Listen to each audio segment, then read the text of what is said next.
Hey, right then. Let's shoot. Okay. Right, and we're live. Right, hello and welcome to the inaugural edition of the First for LCFC podcast, hosted by your First for LCFC admins. My name's Jamie Thorpe. I'm the relative junior of this channel. I only joined a couple of years ago, but delighted to be joined by the elder statesmen, the founding members, the wiser older heads, Edmund and Christian. Wiser, yeah. How are you both? All good, all good. I'm good, Looking thank you, forward to this. Jamie, for the lovely introduction. I know, I Glowing feel quite introduction. quite happy with that, actually, Jamie. Well done. That's a lot more respect than we deserve, but thank you nonetheless. Excellent. Right. So anyway, we decided to start this podcast, place for us all, discuss the pressing issues surrounding the club. And let's be honest, it's not really normally a boring existence as a Leicester fan. There's always something going on, be it good, bad, or ugly. The last fortnight, perfect example.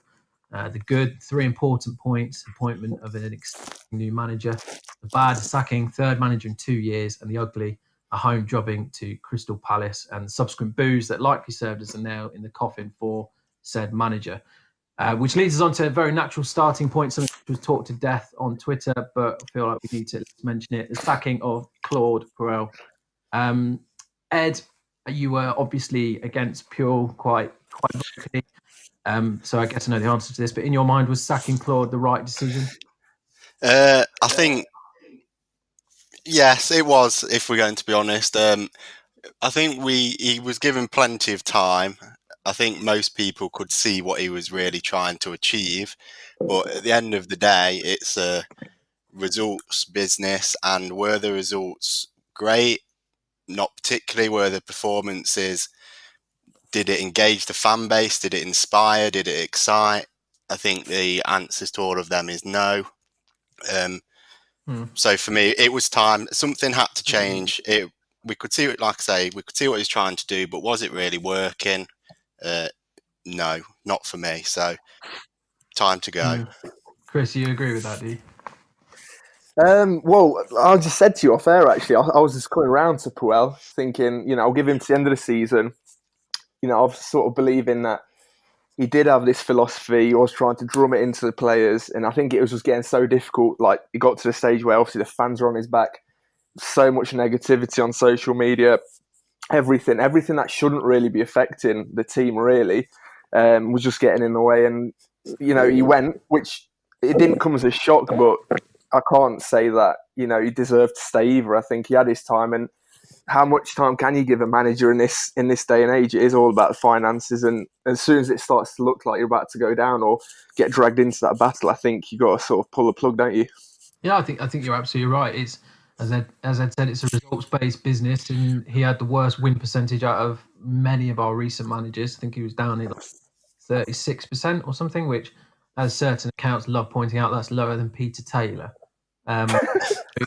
Not great for him, really. To be fair, I forgot about Peter Taylor, but yeah, if you put it like that, we'll have to side with that. I don't think that they were really comparable, were they? I mean, let's be honest. But I think when it comes to purely on results, he definitely had to go. I mean, the atmosphere at the club had become borderline toxic. I think after the last home game. I think it is a tricky one, because say Puel had a totally different personality and he was like, charismatic, and he was adamant, he was drilling into players and coming out just like Brendan Rodgers did today, for example, coming out really enthusiastic. I think we'd give him more time naturally, but I think just the way he was, and it's not even a criticism of him as a person. I'm sure he's a lovely bloke, but if you come across like that week in, week out, it cannot, get you buzzing for the next match. I think what surprised me, to be honest, was you could see how desperate the club were to sell tickets towards the end. The last 2 games, these tickets are on general sale. I haven't seen that for 3 or 4 years now, to be honest. And you say, go on, Jamie. Go on, Ed.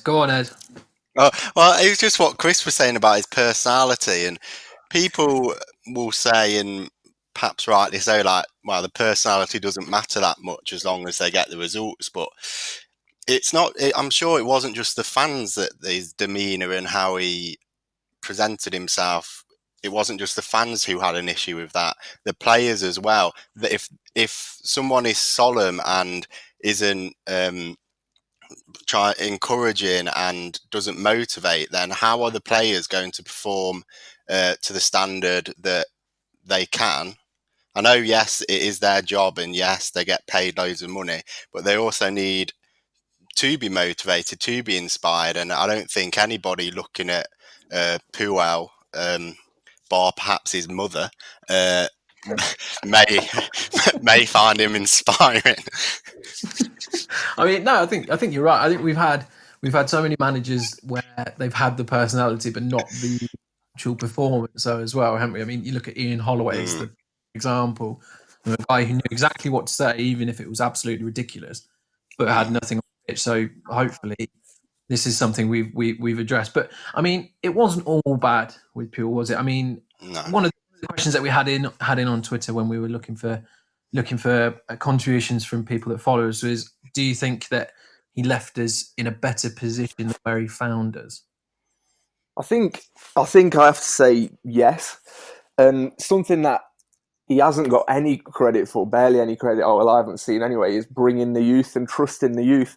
Like so many high-profile clubs. Let's use Chelsea as an example. They've got this plethora of sort of players that they just send out on loan or sit on the bench. Hudson-Odoi, for example, you can see he probably wants to move away, but and Leicester City gave them a chance, and they, that's something Brendan Rodgers can now take on. But I just don't think Puel got the sort of credit for that, really. Well, we were top of that BBC study, weren't we, in terms of minutes given to youth players, and we were double the nearest contender. So he definitely brought a few through, and I think his development of players like Chilwell, Chowdhury, he's given chances to Maddison, Barnes, etc. I think he's got to take a lot of credit for that.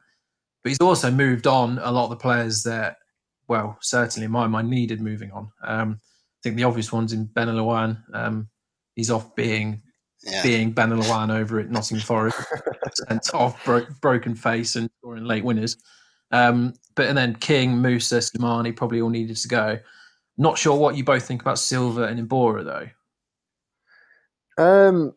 Yeah, again, Silva's an interesting one, and obviously with him going out on loan, I think now the fact he gets to play alongside Cesc Fabregas, could that be a blessing in disguise? That's just something I was thinking.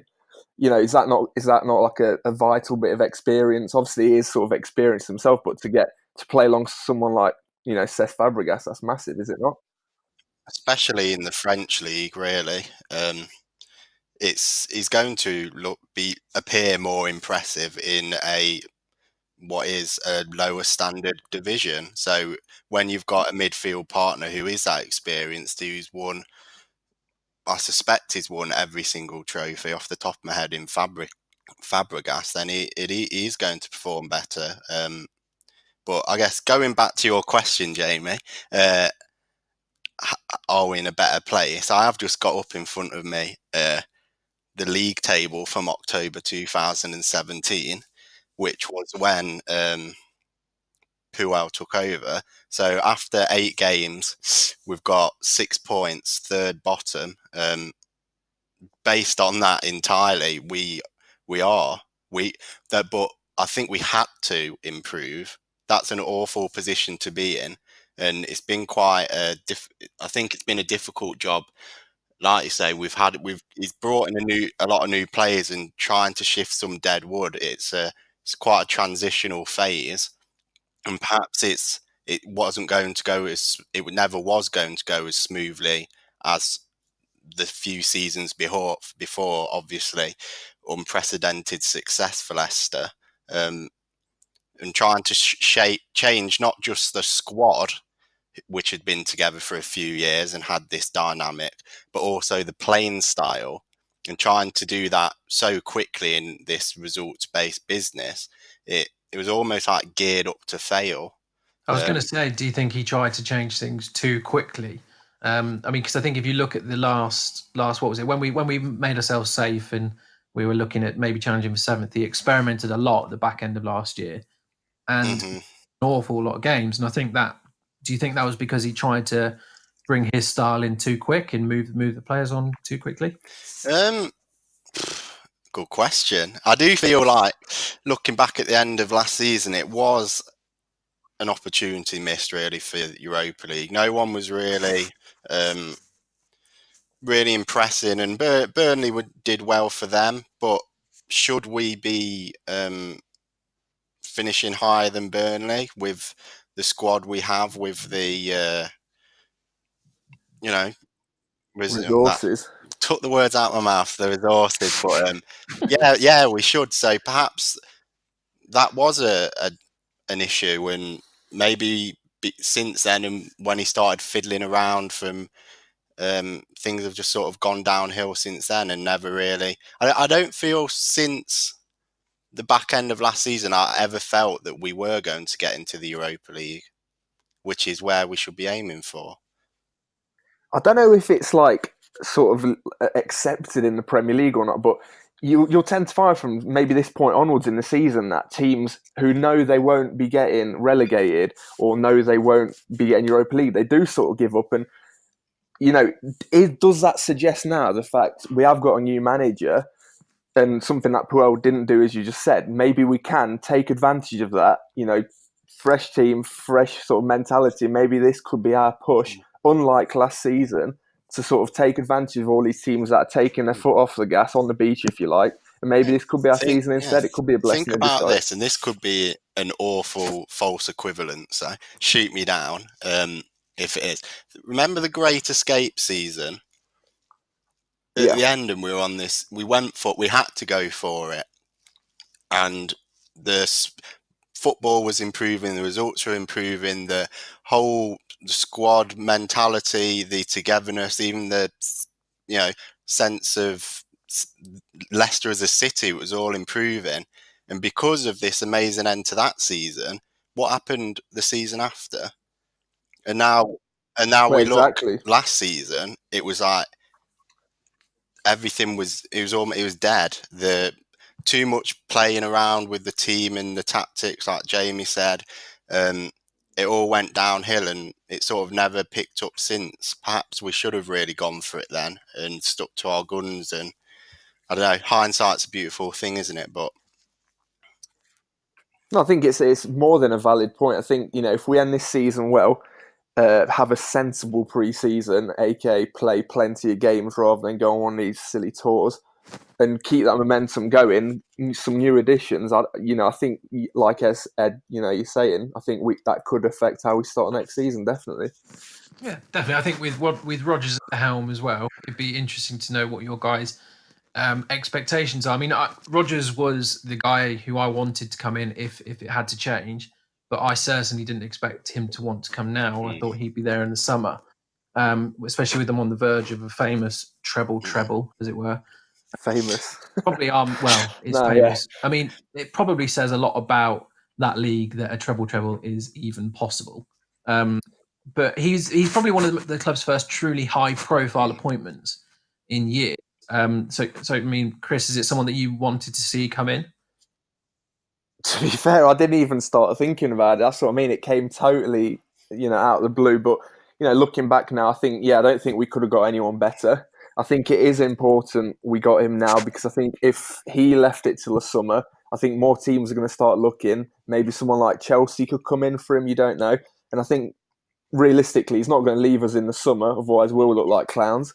But no, I think we couldn't have got better than him. I think he was ready for a return to the Premier League. All I'm dubious about is he ready for like the step up, if you like? I know he's not playing, but if you're winning week in, week out against like Falkirk or something, you can't be mentally prepared for the Premier League again. Mate. There you go. That's my knowledge. Well, I mean, it tells you we need to know about that league, doesn't it? But going while we're on it, because I know we've been given plenty of stick from Celtic fans, absolutely left, right, and centre, who are just livid with Rodgers for leaving. Is this reaction a bit? I mean, don't get me wrong, I understand why they're a bit annoyed mid-season. It's it's frustrating, but to the level that they've gone to, do you think it's justified? Either. I think that I just think they live in their own sort of bubble, to be honest. I think they used to their definition of success or history or big club or anything like that is one, dated, and two, out of touch with reality. I think just looking at how they perform in Europe, suggests where their level is. And wasn't the last time they reached the semi-final of that was under Martin O'Neill, wasn't it? About over 10 years ago now in the UEFA Cup. Then was it? I think. Well, we've got further in the Champions League than them, and we've only been in it once. Well, there you go. Then I mean that it is true, and I think that sort of does put a level on it. I think they're probably a bigger club in the traditional sense of the word in terms of their like fan base and with the amount of success behind them. But are they a better club and a better prospect? I'm not sure. What do you think, Ed? Well, define better. Are they going to win more than Leicester City? Unless something incredible happens towards an awful happens to them. Yes, they will. But what would you rather win? Well, we're not going to win the Premier League again, but would you rather be competitive in the best league in the world, or consistently win a league where you have one rival, or perhaps when Aberdeen or Hearts or whoever have a good season, they might push you. It's not the competition. There's not the drive. If you want to better yourself and prove yourself on a world stage, why would you stay at Celtic? Think of all the players who have left Celtic over the years because they want to prove themselves. Unless, yeah, sure, it's money talks and people move clubs because they want to come to England because they want the money, but it's also a step up. Players like Van Dijk or Wanyama, they went to Southampton. They were their best players, were they not, at the time? And there's a whole host of. I remember when the top Scottish players went to the big clubs in England. Like, imagine now, what a Celtic player would. How many of them would get into the Man City starting 11? Well, yeah, exactly. If you sort of compare it to the likes of, what was it, Krys Sutton or, Henrik Larsson 20 years ago now, they were at that elite level, weren't they? Yeah, and back then it was that they were poaching our managers and our best players. So I think the times have definitely changed. Even That's Aaron for sure. Fletcher. I mean, sorry, carry on. Yeah, there's no, but you're right. It's I think the standard of player in that league has changed. I mean, one of the best players in recent years has been Scott Sinclair, who simply couldn't have it in the Premier League, could he? So yeah, so with Rodgers, then, what style can we expect from him? Do you think he'll try and change what we've been doing in this possession, or will he sort of carry on? I think he's obviously only interpreting his press conference earlier. He says he will want a higher tempo to our play, but he also recognises it is going to take a while. And that's what I think. Him coming at this time, rather than doing that in pre-season when the intensity is low and people aren't taking it seriously, he has got competitive games for the rest of this season to instill that tempo. People won't be on his back. We are going to expect a couple of losses unless he does an Ole Gunnar sort of effect, which I doubt, but it'd be very welcome. But I think he wants to play a faster game, a more pressing game. That's how he's played at Liverpool, how he played at Celtic, and it'd be lovely to see again. And I think that's what the fans want as well. Yeah, I mean, I think he plays a similar sort of shape up at Celtic, doesn't he? With the two midfielders and an attacking midfielder, so it might be a ready-made setup for him. I was just going to add to Krys what he was saying about how it's good to get him in now rather than at the start of next season, and they have to start implementing the tactics from the off. But I think it's actually the fixtures have fallen really favourably for Rodgers and Leicester whilst they're trying to instill this new philosophy or ethos of how to play and perhaps playing around with the tactics. Because if you look at Leicester's next few games, it's Watford away, Fulham at home, Burnley away, Bournemouth at home, Huddersfield away, Newcastle at home, and then West Ham away.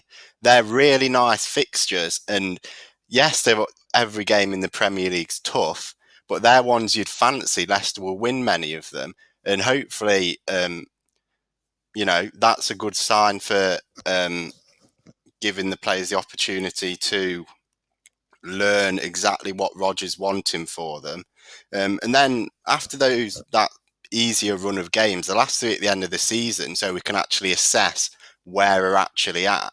We've got Arsenal away, Man City at home, and Chelsea away. So that's a really testing run. So we can actually see at that point, actually, how are we comparing to the big boys? What are we going to need to do in the summer if we do want to make not necessarily the step up into the top 6, but at least to become a bit more competitive? So after this run of games, we'd like to be able to, we should be able to see how we're comparing to the teams around and below us, but also with the end of the last 3 fixtures, what is the difference between where we're at now and where we're hoping to be eventually? Well, yeah, really massively. I think. Go on, Krys. Did you say we got Man City in one of the last 3 games? Yeah, There? Arsenal at home, Man City away, Chelsea away, Massive. Chelsea at home.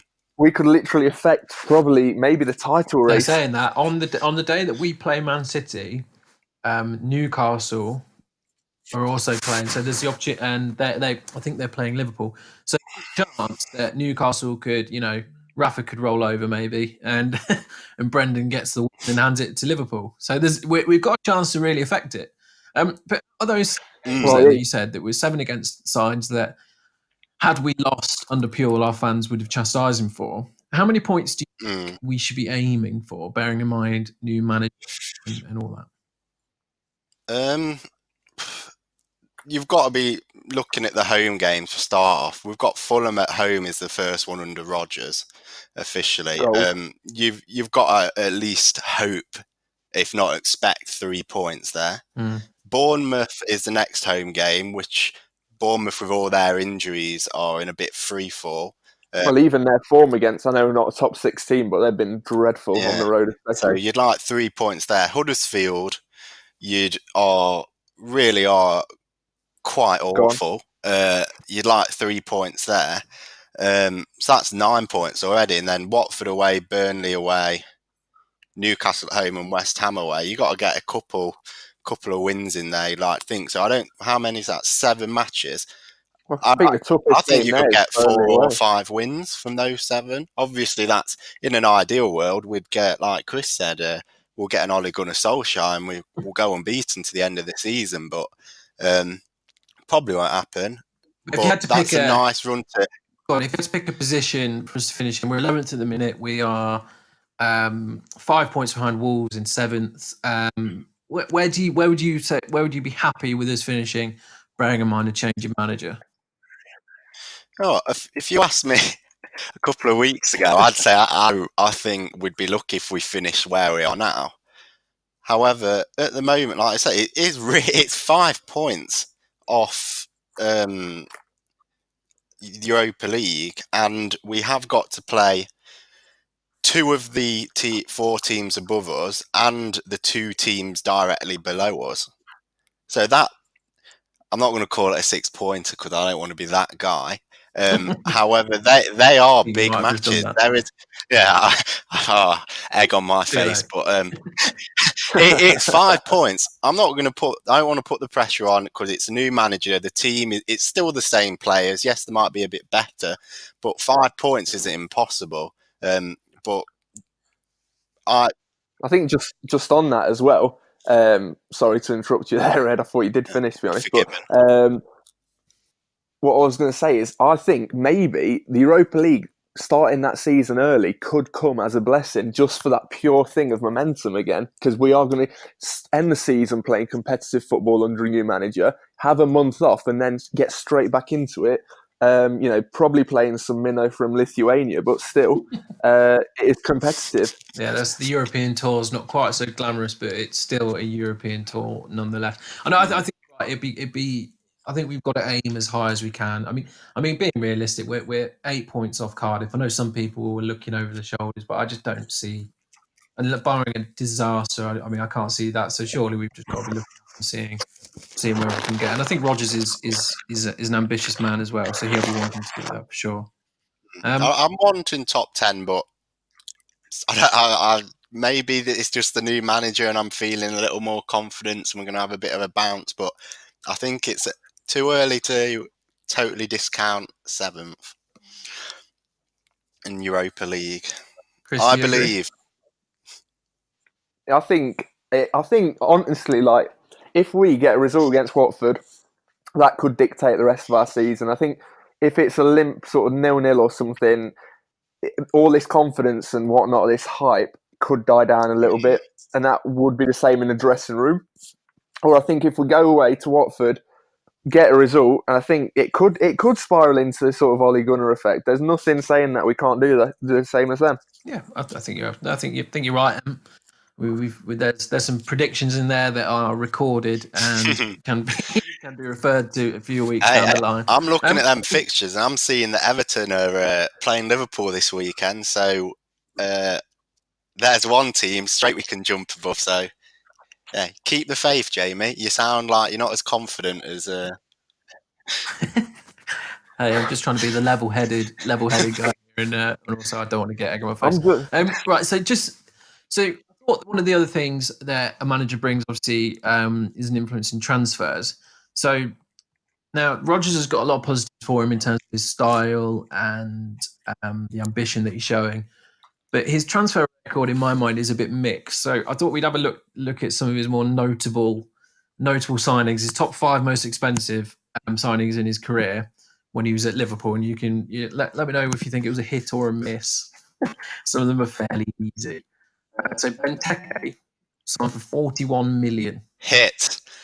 Whew. I mean, a big hit. Mainly people in the stands behind the goal, but a big hit. He signed Firmino for 37 million. Yeah, he's been a success. He's He has still to be there. a success, really. Lallana, 28 million.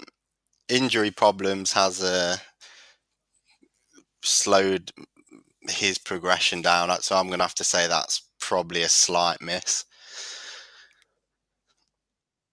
I agree. And then one that's actually kind of Lovren, 22 million. Best defender in the world, absolute bargain. Self-proclaimed, yeah. Big hit. And Lazar Markovic, 22.5 million. Yeah, that's a miss. Well, speaks for itself. That's a big miss. So he's spent a lot of money in his career and maybe not really had the most outlandish success. I think the bargains that he's picked up has been Coutinho for around 8 million and Joe Gomez for 3.5 million. So it's a bit of a mixed bag. But I mean, he's been given 200 million to spend over a number of seasons. Thank you to everyone that pointed out that we got that one wrong. Not just this summer. Thought we're getting Neymar. I mean, where do you want to see us? Where do you want to see us try and improve then in the next window? And also, do you think he'll bring in anyone from Celtic? Right. Yeah, I think this is a tricky one because this is where we don't want to get lulled into this sense of like, is he going to bring a Celtic player? And like, I'm still questioning, will they be a ready-made player to sort of enter the Premier League? So, I wouldn't be too disappointed if he doesn't go for a Celtic player myself. But in terms of his frivolous spending as well, I think now he's at Leicester and I'd say we've got level-headed owners. I don't think they'd just let him go out and sort of spend like 40 mil on a player sort of thing. I don't think we'll get a player in over 25 mil, if that really. I know the market's changed since then as well, hasn't it? So a 40 mil spend now possibly isn't as outlandish as it was back then. Well, you see, we were laughing a minute ago about how poor Celtic are and that league is, and now thinking about signing their players. That's why I'm cautious. Hypocrite cautious about it. I think the only player that really stands out in the Celtic and is often linked with the English clubs is their left back. And if there's one position we don't necessarily need a first team player, yes, we'll probably need a backup because Fuchs is he still leaving at the end of the season, or it's understood that he is? Yeah. So we'll need a backup, but I don't think we're going to sign a player who's been linked with Arsenal and the likes to come and sit on the bench. What I said to Krys, Rodgers was linked with Arsenal. I said the other day, semi-tongue in cheek, about players Rodgers has worked with previously who could be of use. former Celtic. He's not there now, but I said Moussa Dembele as a striker. Good shout. Huge shout. However, he is now at Lyon, and Lyon, yes, the French league also isn't great, but they are one of the bigger fishes in They're there. So I'm not doing well entirely this sure. season, I think, as well. That'd be a marquee signing as well, wouldn't it? That'd be a lot of money, but that is probably you've touched on it though.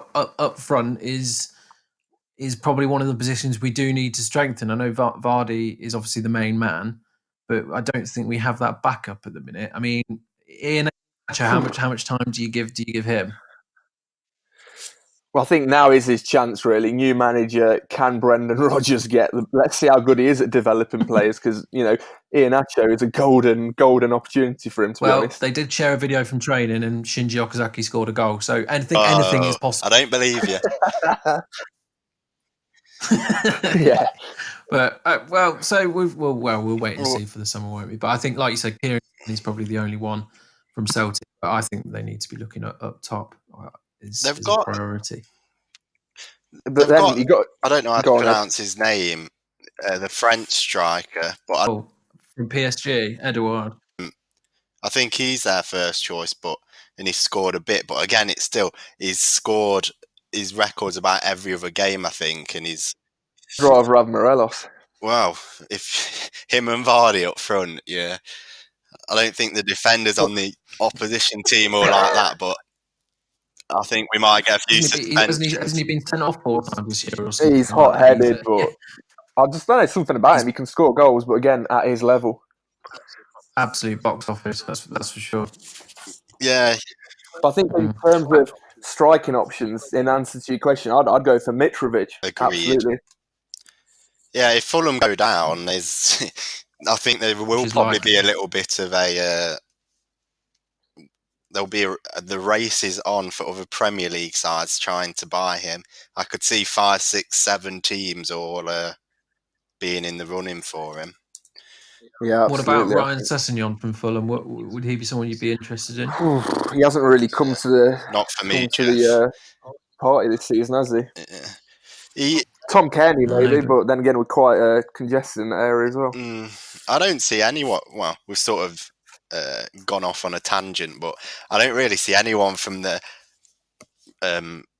potentially relegated teams really standing out. Like Huddersfield, and I know Cardiff have done well to get as many points as they have, but Huddersfield and Cardiff really don't inspire, and don't really want any of their players. Might get Bamba back for the banter, but so basically we can confirm the bombshell that none of us want to sign Scott Brown, which is shocking because he's a top quality player. Hey, so you know who we can get from Celtic? We get our own player back.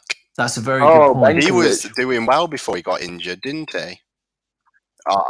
It's a valid I've read.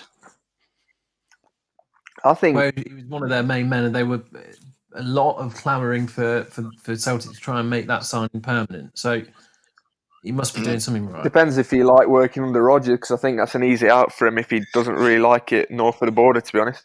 Yeah, only 21 as well, so he's got plenty of time. He could become a club legend if he stays there for long enough. Usually next Vidic. Well, he's Croatian, but well, same area of the world. Eastern Europe. Oh God, we do our research. It's brilliant. Right, so let's look ahead to the Watford game. Big game after 3 points against Brighton under Mike Stow, who is a club legend. I don't think you can deny that one. So right, so not Watford. Croatian. How are they not Croatian? Watford season. How are they looking in your mind then? And how do you view the game going?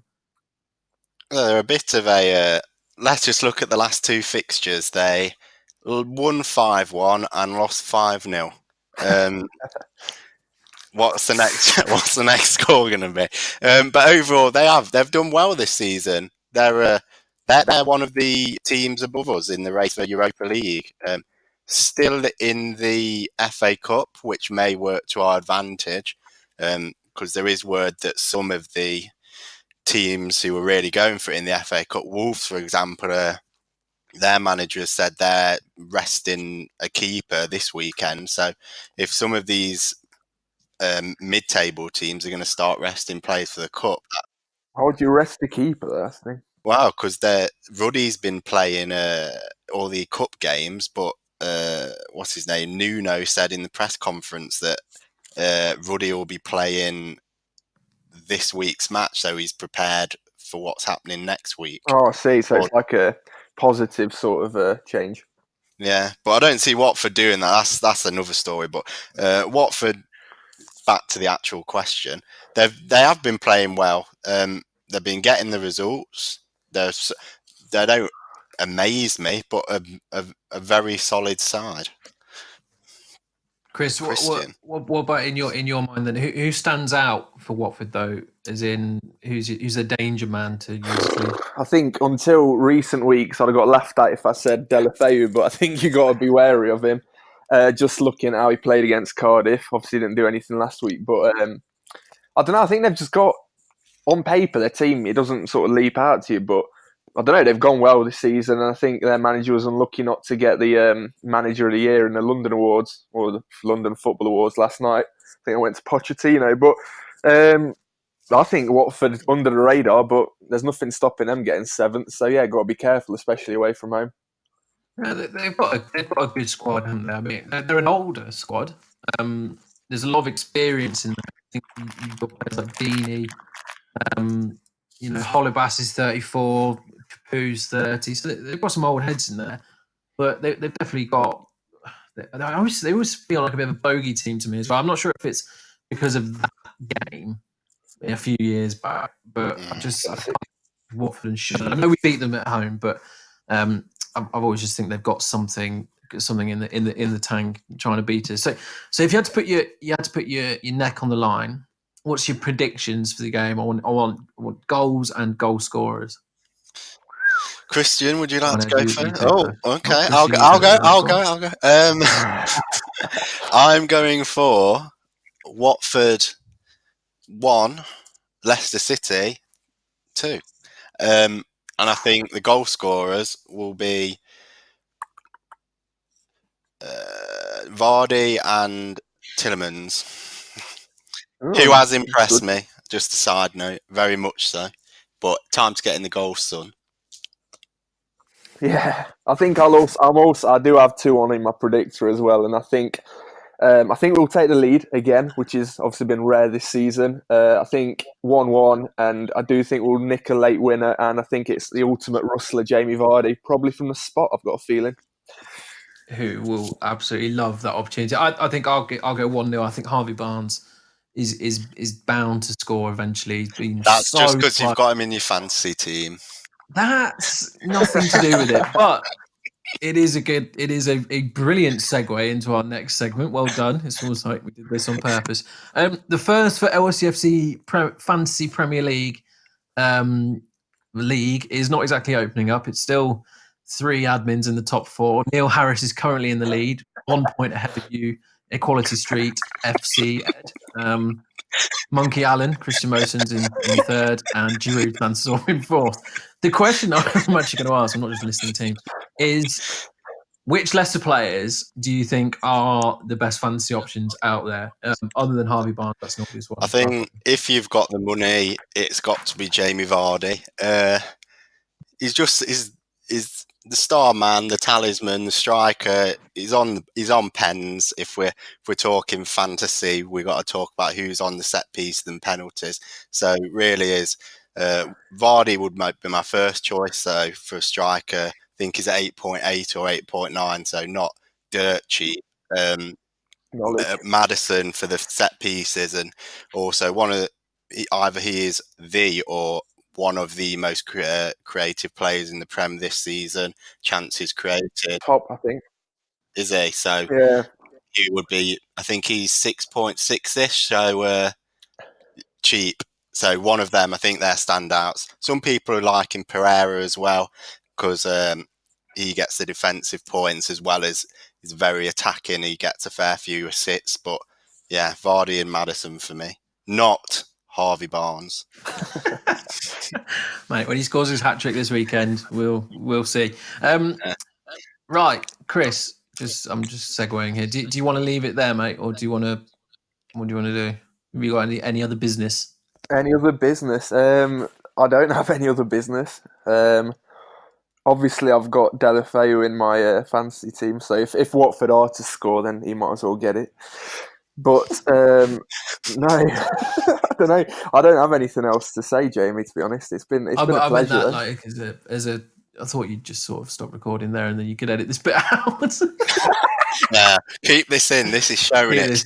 This is gold. Well, in that case, we will end it there. Thank you if you made it this far through and you're still listening. We very much All three appreciate of it.